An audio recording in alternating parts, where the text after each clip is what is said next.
సంతోషాన్ని వ్యక్తం చేస్తూ వారు భారతీయ జనతా పార్టీలో చేరడం నిజంగా చాలా సంతోషం. వారు రావడం ద్వారా పార్టీ ఇంకా శక్తివంతంగా తయారయ్యేటువంటి అవకాశం ఉంది. భారతీయ జనతా పార్టీ గెలుపులో వారు ప్రధాన భూమిక పోషించనున్నారు. కాబట్టి ఏ ఆశయంతో ఏ ఆకాంక్షలతో భారతీయ జనతా పార్టీలో చేరారో తప్పకుండా దానికి అనుగుణంగా భారతీయ జనతా పార్టీ కార్యకర్తలం నాయకులం అందరం కూడా వివరిస్తామని చెప్పి వారికి అండగా ఉంటామని చెప్పి మనస్ఫూర్తిగా తెలియజేస్తూ వారికి భారతీయ జనతా పార్టీకి హృదయపూర్వక స్వాగతం, సుస్వాగతం.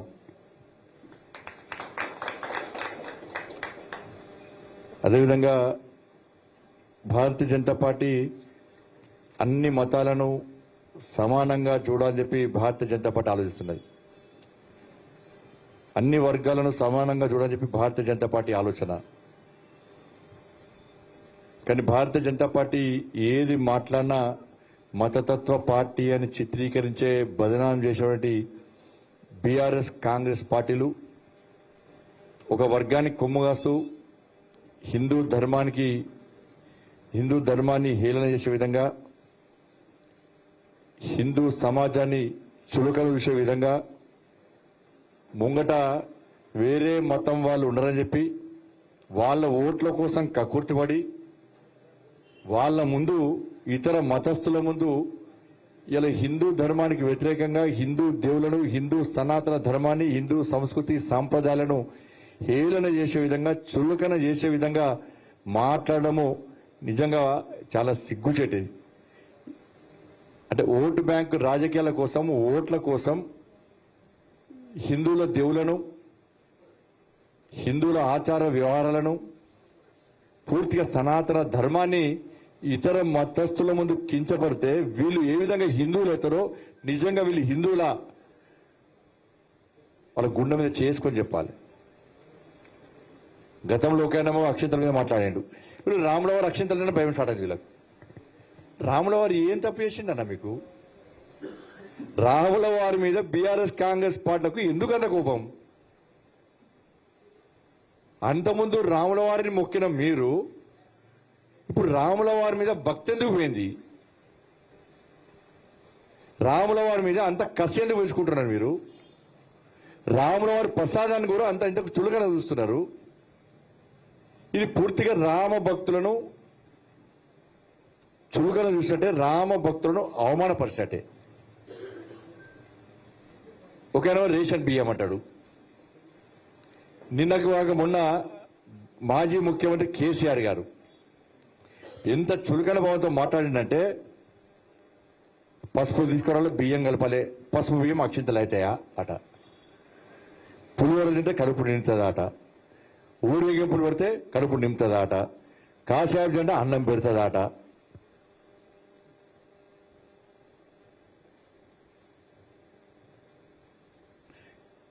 ఇవాళ నేను అడుగుతున్నా, జిహెచ్ఎంసీ ఎన్నికల సందర్భంగా నేనే యాగాలు చేస్తా, నేనే పూజ చేస్తా, నేనే నిక్కార్సైన హిందూ అని చెప్పి నీ బూతు పేపర్లో పెద్ద పెద్ద ప్రకటించిన కేసీఆర్ గారు ఇవాళ నీ హిందుత్వం ఏడమైంది? ఏడమైన హిందుత్వం? మరి నువ్వు యాగాలు చేసినావు, నువ్వు పూజలు చేసినావు, మరి యాగాలు చేసినప్పుడు బియ్యాల పసుపు కలిపినావా, ఇంకేం కలిపినావు? అప్పుడు బియ్యాల పసుపు కలిపితే అక్షింతలు అయినాయా కాలేదా? ఇంకేమైనా కలిపినావా? నువ్వు యాగం చేసే ముందు పులిహోర ప్రసాదం పెట్టినావు, అది ప్రసాదం అయిందా కాలేదా? అయినా నీకు ప్రసాదం పులిహోర తింటే కడుపునింది, మందవత కడుపునింది. నీకు పులిహోర నీకు పని చేస్తా? అది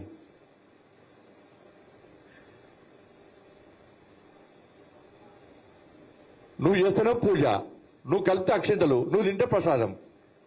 ఇతర భక్తులు హిందువులు బియ్యాల పశువులు అక్షింతలు కావవి. వాళ్ళు రాముల వారి కోసం, దేవుని కోసం చేసిన పులిహోర తింటే ప్రసాదం కాదు అది. అంటే ముంగట ఆయన స్పీచ్ ఇచ్చినప్పుడు మీరు చూడండి, ఆయన స్పీచ్ ఇచ్చినప్పుడు ముంగట ఇతర మతస్థులు ఉన్నారు. ఇతర మతస్థులుంటే మన ధర్మం గురించి గేరు చెప్పుకోవాలి. నువ్వు ఇతర మతాలకు కించపరచమని అంటలేను.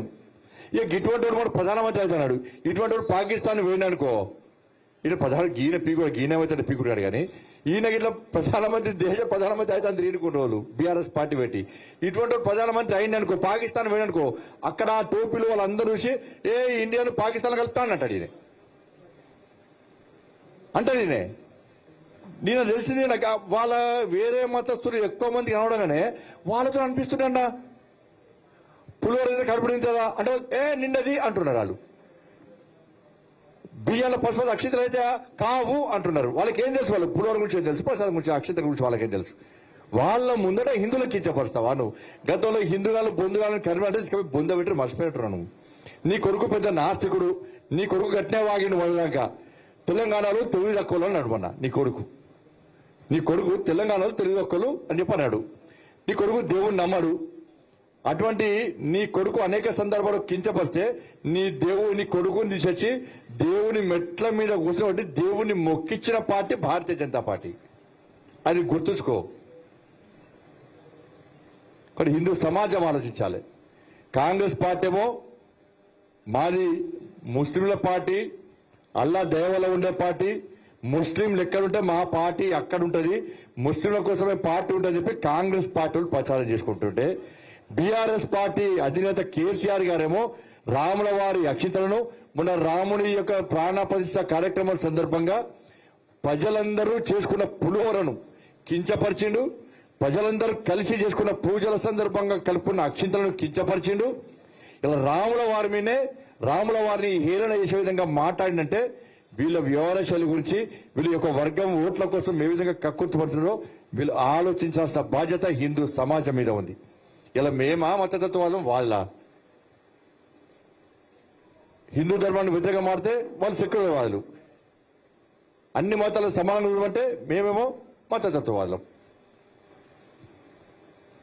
ఇదంతా కూడా డ్రామా పొలిటికల్ డ్రామా ఎందుకంటే నిన్న మొన్న ఏం చేసిండ్రు 6 గ్యారెంటీలు ఇది రుణమాఫీ చేస్తా 15th ఆగస్టు చేస్తా అని చెప్పన్నారు కాంగ్రెస్ పార్టీ అన్నది అనగానే బీఆర్ఎస్ నాయకుడు ఏం చేశారు హరీష్ రావు గారు చలో 15th ఆగస్టు చేస్తా అంటే నేను రాజీనామా చేయడానికి సిద్ధము అని చెప్పించి హరీష్ రావు గారు అన్నారు కాంగ్రెస్ పార్టీ రేవంత్ రెడ్డి గారు ఏమన్నారు స్పీకర్ ఫార్మాట్ లో తీసుకొని రా అన్నారు ఇదంతా పొలిటికల్ డ్రామా ఎందుకంటే మెజార్టీ సీట్లు తెలంగాణ రాష్ట్రంలో భారతీయ జనతా పార్టీ గెలుస్తుంది కాబట్టి ప్రజల దృష్టి బీజేపీ నుంచి మళ్లించడానికి ఈ 2 పార్టీలు కలిసి ఆడుతున్న డ్రామా టీవీలలో బ్రేకింగ్ కోసం ప్రజల దృష్టి మళ్లించడానికి ఈ సంచలన ప్రకటన చేస్తూ వీళ్ళు మోసం చేస్తున్న విషయాన్ని తెలంగాణ సమాజం గుర్తుంచుకోవాల్సిన అవసరం ఉంది ఎందుకంటే బీఆర్ఎస్ పార్టీ పోయినసారి ఇచ్చిన హామీలు నెరవేర్చకుండానే బీఆర్ఎస్ పార్టీ తీసుకుపోయి బొందబెట్టినారు ఈ పార్లమెంట్ ఎన్నికల తర్వాత కేసీఆర్ గతంలో కాళోజీ గారి మాటలు చెప్పేది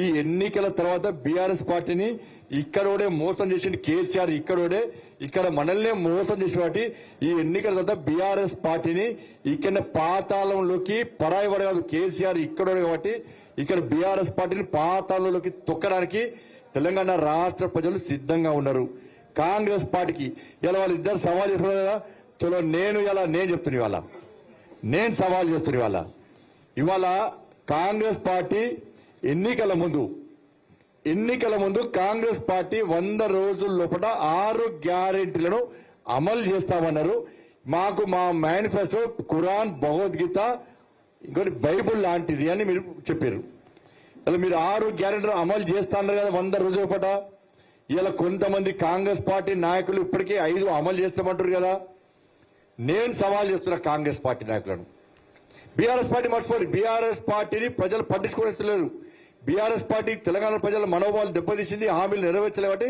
తీసుకుపోయి బీఆర్ఎస్ పార్టీ బొందబెట్టారు ఇలా నేను కాంగ్రెస్ పార్టీ నాయకులకు నేను సవాల్ చేస్తున్నా మీరు గనక మొన్న ఎన్నికల్లో ఇచ్చిన 100 రోజుల హామీలు నెరవేరుస్తా అని చెప్పి 6 గ్యారెంటీలు అమలు చేస్తానని ఇచ్చిన హామీ ప్రకారం మీరు తెలంగాణ రాష్ట్ర ప్రజల అకౌంట్లో మహిళల అకౌంట్లో 2,500 రూపాయలు మేము మహిళల అకౌంట్లో అందరికీ వేస్తాము అర్హులందరికీ వేస్తాం అని చెప్పి మీరు నిరూపించండి దాంతో పాటు 4,000 రూపాయలు ఎన్నికల్లో ముందు ఇచ్చినటువంటి 6 గ్యారెంటీ ఇచ్చిన హామీ ప్రకారము 4,000 రూపాయలు ఆసరా పెన్షన్లు ప్రజల అకౌంట్లో వేస్తాము అని చెప్పి మీరు నిరూపించండి 5 లక్షల రూపాయలు విద్యార్థి భరోసా కార్డులు మేము అందరికి ఇచ్చామని చెప్పి మీరు నిరూపించండి. 5 లక్షల రూపాయలు ఇల్లు జాగా లేని వాళ్ళకు ఇస్తామని చెప్పి మీరు నిరూపించండి. రైతులకు 500 రూపాయలు బోనస్ ఇచ్చినాం, తరుగుతాలు లేకుండా కొనుగోలు ప్రారంభించినాం అని చెప్పించి మీరు నిరూపించండి. రైతులకు 2 లక్షల రూపాయలు చాలా అది చేస్తున్నారు. 15,000 రూపాయలు రైతులకు భరోసా కల్పించే విధంగా వాళ్ళ అకౌంట్లో రైతులకు కౌలు రైతులకు ఇస్తామని చెప్పి మీరు నిరూపించండి.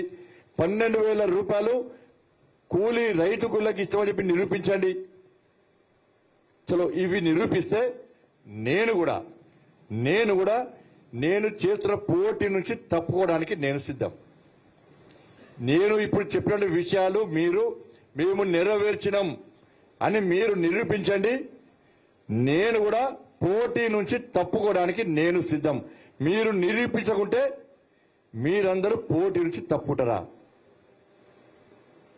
ఈ సవాల్ను స్వీకరించేద్దాము కాంగ్రెస్ పార్టీ నాయకులకుందా. మీరు ఎల్లుండి వరకు నిరూపిస్తే, విత్డ్రాల్స్ లోపల నిరూపిస్తే నేను విత్డ్రా చేసుకుంటా. చలో విత్డ్రాల్ లోపల నిరూపించకుంటే తర్వాత మీరు ఒక్కరోజు లేట్ అయినా మీరు నిరూపిస్తే నేను పోటీ నుంచి పక్కా తప్పకుండా కాంగ్రెస్ పార్టీ తరఫున ప్రచారం చేస్తాను. అభ్యర్థి లోకల్ నాన్ లోకల్ కావచ్చు, మీ కాంగ్రెస్ పార్టీ కార్యకర్తలు పరిచయం లేకున్నా కూడా, అని ఇక్కడ ఏం పట్టించుకోకుండా కూడా, ఆయన ఎవరో తెలియకుండా కూడా, చలో నా సవాలు స్వీకరించి మీరు దానికి నిరూపిస్తే నేను పోటీ నుంచి తప్పుకోవడానికి నేను సిద్ధం. కాంగ్రెస్ పార్టీ సిద్ధమా? 17 స్థానాల్లో మీ అభ్యర్థులను పోటీని తప్పిస్తారా? కన్వెన్షన్ తప్పిస్తారా? 17 స్థానాల్లో మీరు పోటీ తప్పిస్తా అంటే నేను సిద్ధం. దానికి నా సవాలు స్వీకరించేదము కాంగ్రెస్ పార్టీ నాయకత్వానికి ఉందా? దీని మీద చర్చ జరగాలి. దీని మీద చర్చ జరగాలి. కాంగ్రెస్ పార్టీ నాయకులు మీరు 6 గ్యారెంటీలు మీకు భగవద్గీత, ఖురాన్, బైబుల్ అయితే మీరు నేను ఇచ్చిన సవాలు స్వీకరించండి. లేకుంటే మాకు బైబుల్ కాదు, మేము బైబుల్ కించపరిచినాం, మాకు బైబుల్ ముఖ్యం కాదు, బైబుల్ పవిత్రత ముఖ్యం కాదు, మాకు ఖురాన్ పవిత్రత ముఖ్యం కాదు, మాకు భగవద్గీత పవిత్రత ముఖ్యం కాదు, మేము ఏదో ఎన్నికలప్పుడు ఓటు పొందడానికి మేము హామీలు ఇచ్చినాం, ఇవన్నీ మాకు పనికిరావు, వీటి పవిత్రత మేము కాపాడలేమని చెప్పి మీరు ప్రజలకు సమాధానం చెప్పండి. నేను పక్కా పోటీని తప్పుకుంటా. వీళ్ళ